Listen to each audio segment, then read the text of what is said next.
Hello and welcome to Haldar E-Academy online platform.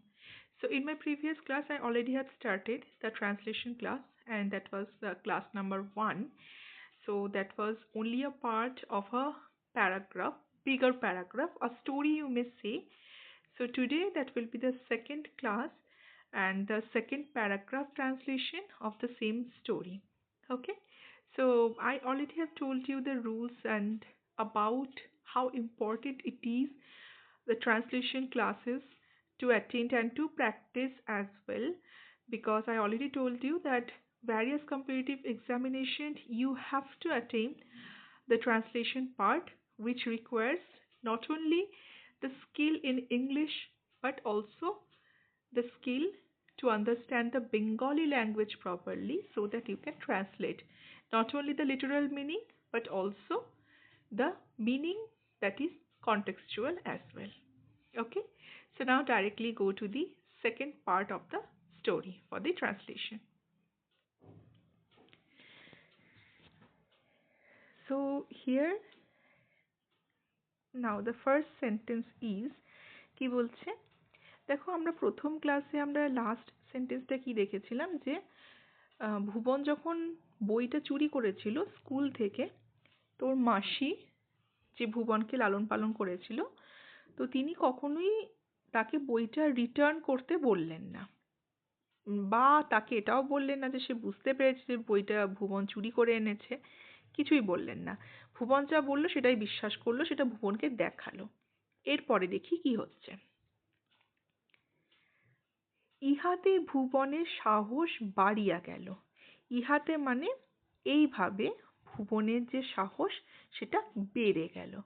ঠিক আছে, তো ইহাতে মানে এইভাবে, এইভাবে কথাটা কি হচ্ছে, ইন দিস ওয়ে। এইভাবে মানে ইন দিস ওয়ে ভুবনের, আগের দিন আমি বলেছিলাম যে সিঙ্গেল কোনো মানুষের কিছু হলে বা কোনো কিছু কোনো জীবজন্তুর কিছু হলে সেখানে অ্যাপোস্ট্রফি এস বসে। তো এখানে ইন দিস ওয়ে ভুবনের মানে ভুবনস, অ্যাপোস্ট্রফি এস ভুবনস সাহস কি, কারেজ,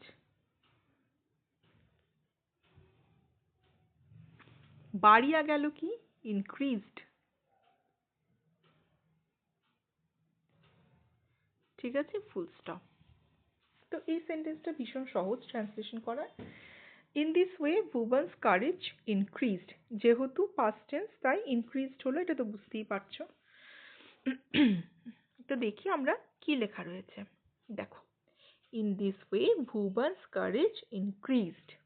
ঠিক আছে, আর আগের দিন আমি বললাম যে তোমাদের যখন প্যারাগ্রাফ লিখবে তখন এইভাবে স্পেস দিয়ে দিয়ে লিখবে না, তোমরা একটা লাইনের পরে যেমন প্যারাগ্রাফ লেখো, এই লাইনটা শেষ হওয়ার পরে আবার নিচের লাইনে এসে আবার পুরো প্যারাগ্রাফ লিখবে, যেভাবে এখানে লেখা আছে এইভাবেই লিখবে।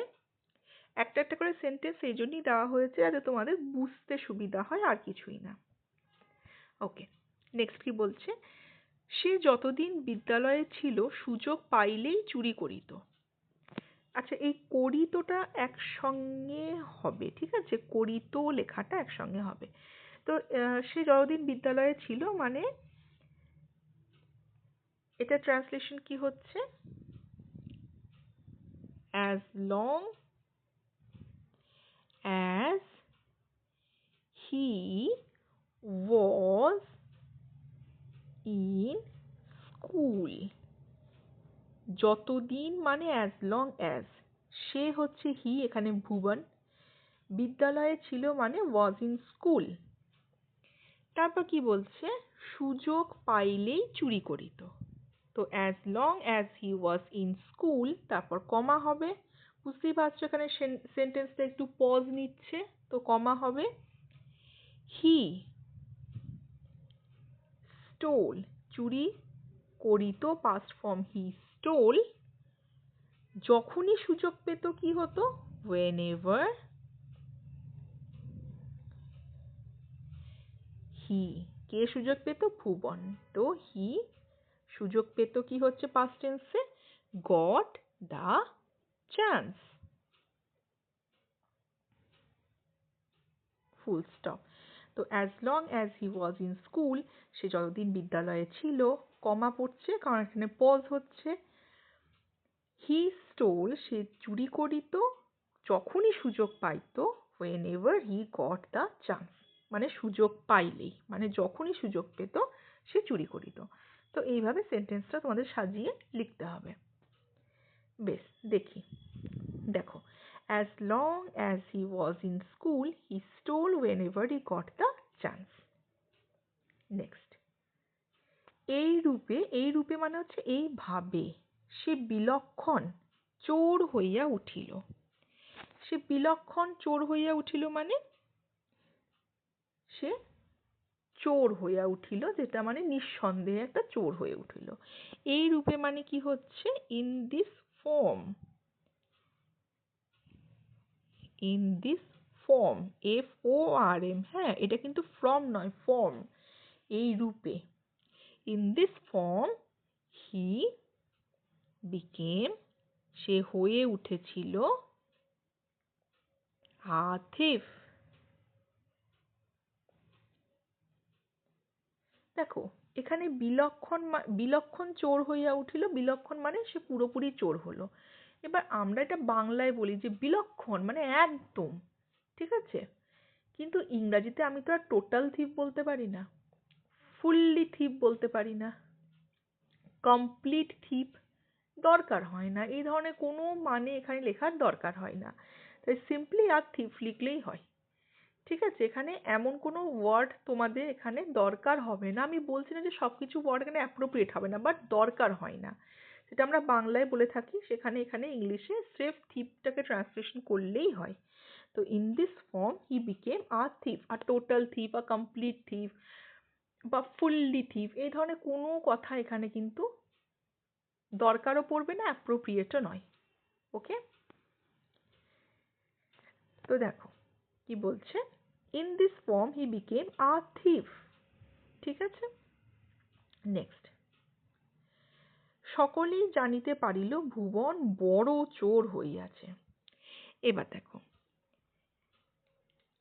বড় চোর হইয়াছে মানে মানে খুবই চুরি করছে, সে খুব বড় চোর হয়েছে, মানে সে ছোটখাটো বা এক দুবার চুরি নয়, সে বেশ বড় রকমের চোর, মানে যেখানে সুযোগ পাবে সেখানেই চুরি করবে, এই ধরনের চোর।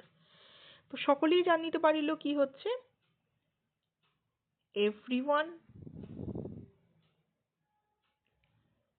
এবার দেখো, became able to know, became হচ্ছে past form, everyone became able, able মানে হচ্ছে কোনো কিছু সক্ষমতা, কোনো কিছু জানতে সক্ষম হওয়া, পারতে সক্ষম হওয়া, করতে সক্ষম হওয়া, তো সেগুলোকে able বলে। everyone became able to know, to know কি জানতে পারলো, that যে ভুবন, ভুবন had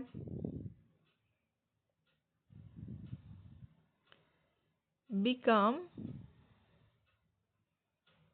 a big thief। দেখো এবার এখানটা কি বলছি,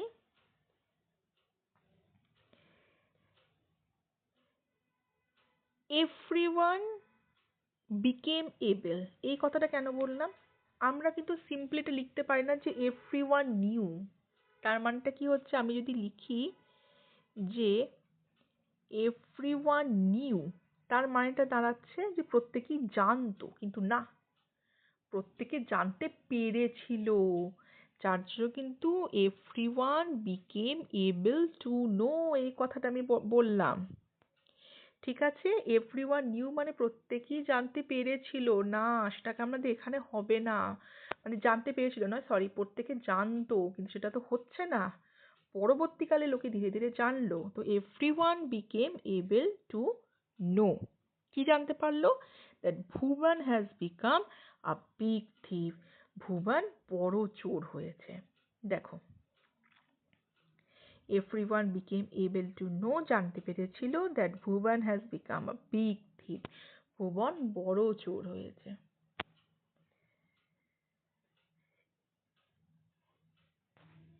বেশ, নেক্সট কি বলছে?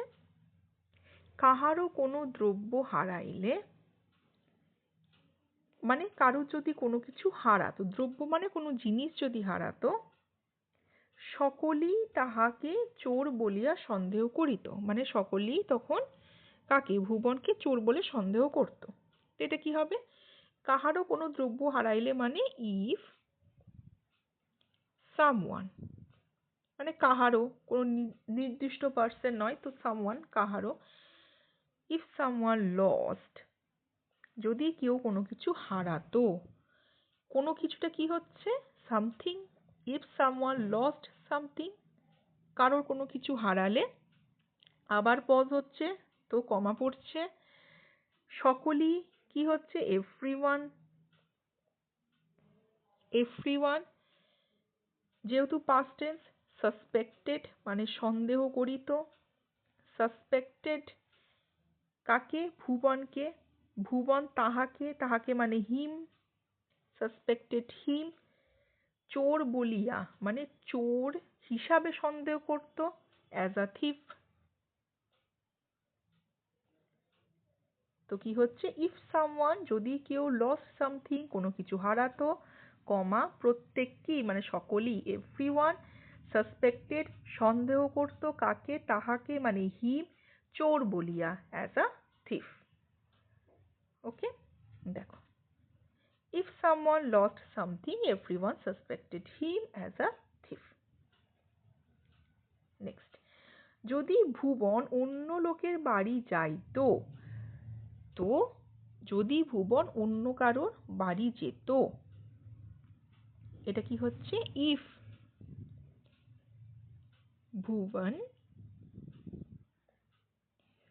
went, যেত, went to অন্য লোকের বাড়ি যেত, anyone's house, যে কারুরই বাড়ি যাক না কেন, anyone's যেহেতু কারোর বোঝাচ্ছে, সে আমার বাবার, ভাইয়ের, যে সে অ্যাপোস্ট্রফি সেটাই বসাতে হচ্ছে আমাদের।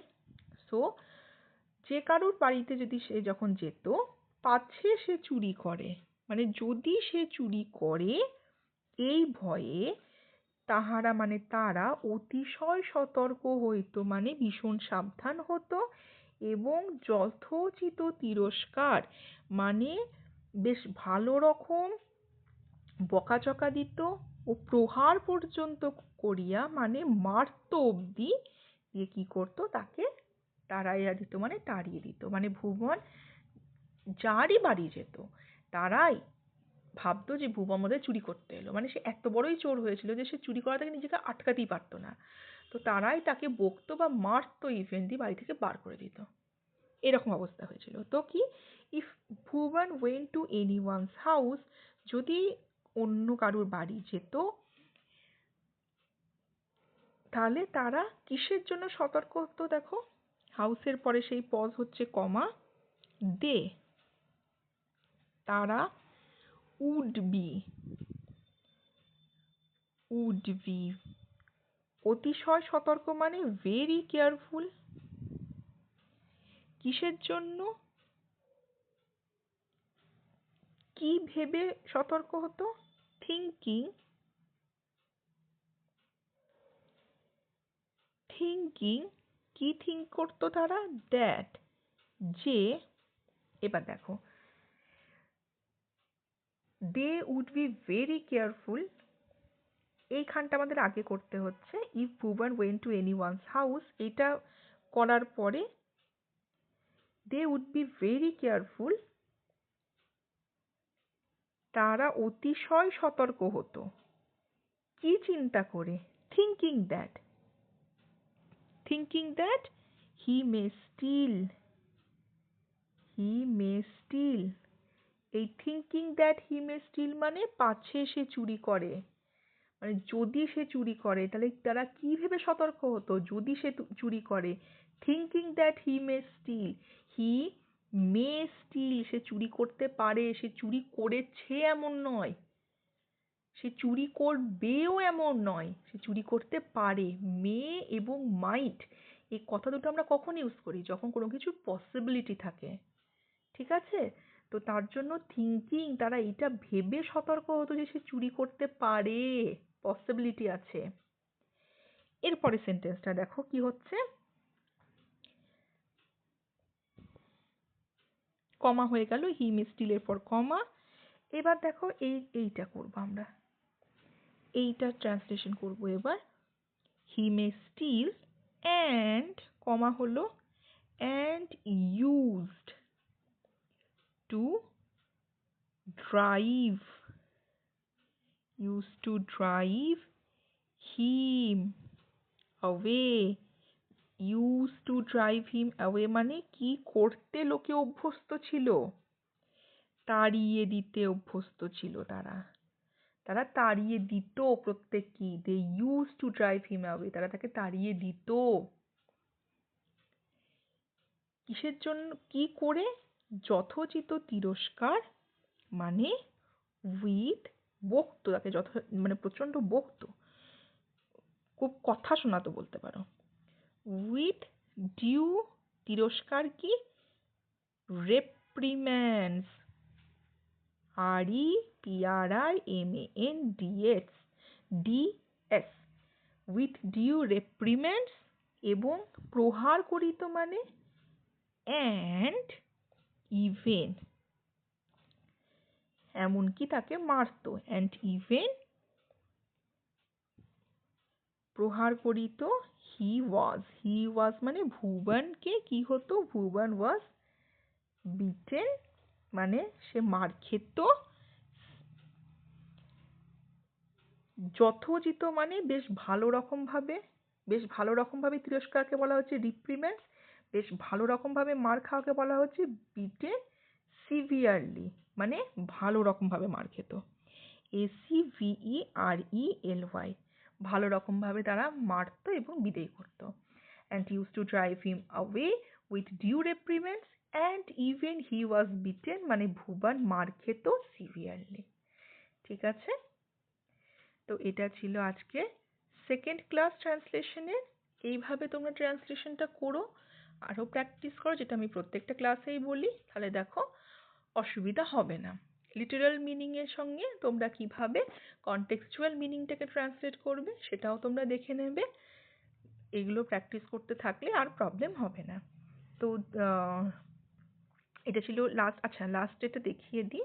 এই যে, if Bhuban went to anyone's house, they would be very careful, thinking that he may steal, and used to drive him away with due reprimands, and even he was beaten severely. Okay, so this is it for today. In my next class I will start another paragraph of the same story for the continuation. Till then, stay with Haldar E Academy. Have a nice day.